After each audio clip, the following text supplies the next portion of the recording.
You've been watching President Trump as he is about to sign America's counter-cartel coalition. He is going to be surrounded by allies among the Latin American region. This is going to be a force for good, we are told, to counter the cartels.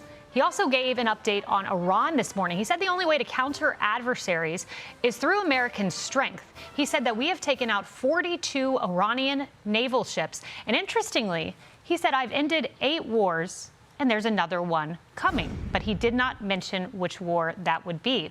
He also this morning announced that Iran has, quote, apologized and surrendered to its Middle East neighbors. But yet he nevertheless vowed that today the terror state will be hit very hard. And we will have coverage all across Israel today on Saturday in America. I'm Kayleigh McEnany, and we have key analysis from former Vice President Mike Pence on why he supports this Iranian effort. General David Petraeus is here. Democratic Senator John Fetterman. Henry Cuellar, too, one of 4 Democrats to vote for the president to keep his war powers. But we begin with our Fox team coverage. We have Nate Foy standing by. We have Trey Yingst, but we are going to begin with analysis from General Jack Keane, who has been sitting here with me as we've been watching all of this. And General Keane, what do you make of this? 42 Iranian naval ships taken out. Yeah. Well, what's happening here is we have significant momentum. Also, this is a combined operation with the Israelis, and it's being, frankly, flawlessly executed. It's really quite remarkable. The other thing, you mentioned my interpretation of ending 8 wars and another one. I think he's ending this war. What separates President Trump from his predecessors, he's willing to use force, either one, to stop something bad that's happening, or to establish a peaceful solution. And that is pretty similar to where Reagan came at the same foreign policy. He believed in, use diplomacy as far as you can go, but don't be afraid to use force to achieve the same political objective. So where are we? The reality is there's 2 major thrusts going on.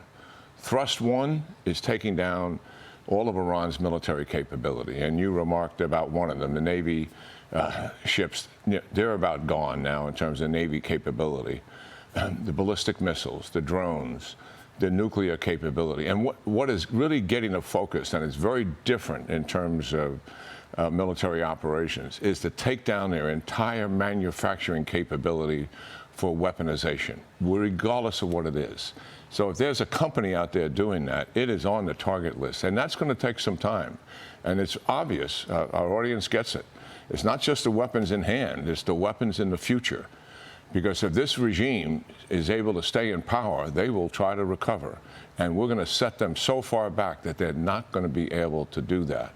The second major thrust is what the Israelis are doing largely by themselves. And that is to take down the organizational infrastructure that sustains this regime. And this is absolutely the center of gravity now.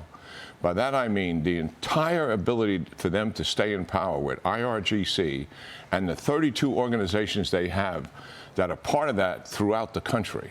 They are being systematically destroyed. The Bazi militia, the police infrastructure that so aggressively repressed the people, the government institutions, the civilian government institutions that sustain the regime.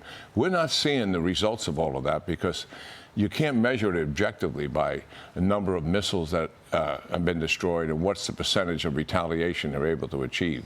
These are subjective analysis. But I can tell you the impact on Iran is this. Number one, they are determined to stay in power regardless of what is happening to them. This is preservation of the regime. And we always have to understand who they really are. But number 2, we are seeing cracks in the leadership. We are seeing lower morale in the organizations that are being hit here, respectfully. And certainly the population itself, well, they're staying out of the streets. They are truly celebrating what is going on. I mean, if they're in Tehran, there is some danger there, certainly because there's significant bombing going on. And of course, they're being warned to make certain that they stay away and stay sheltered as much as they possibly can. So this operation, in my judgment, is going about as well as you could ever expect something like this to go. And think of the casualties itself. I mean, that horrible incident where they had a lucky shot at our soldiers, and 6 of them were killed. There hasn't been a single casualty since that.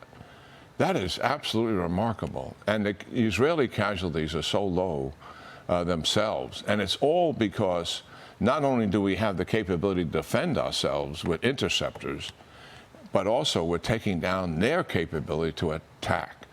And the degree that we're doing that, and we made up our minds that that would start on day one. We wouldn't work up to it gradually. We would go at it massively, because we knew full well from intelligence their intent was to conduct massive attacks. The last time they graduated to it during the 12-day war, our intel told us that on day one, as soon as they're attacked, they were going to come back and inflict as much casualties on U.S. at bases and Israeli citizens. And that did not happen. Why? Because we pummeled them at those places where they were launching those vehicles, disrupted their command and control, not just kinetically, took down their leaders, made massive cyber attacks on their ability to communicate with each other. A lot of that, you know, the American people don't see, but the impact of it is really quite significant. Yeah, it really is something extraordinary to watch. And we thank you very much for that update, General Jack Keane. Thank you for staying with us all during the breaking news. Be sure to like and subscribe for all the Fox News latest on YouTube, and catch full shows streaming now on Fox One.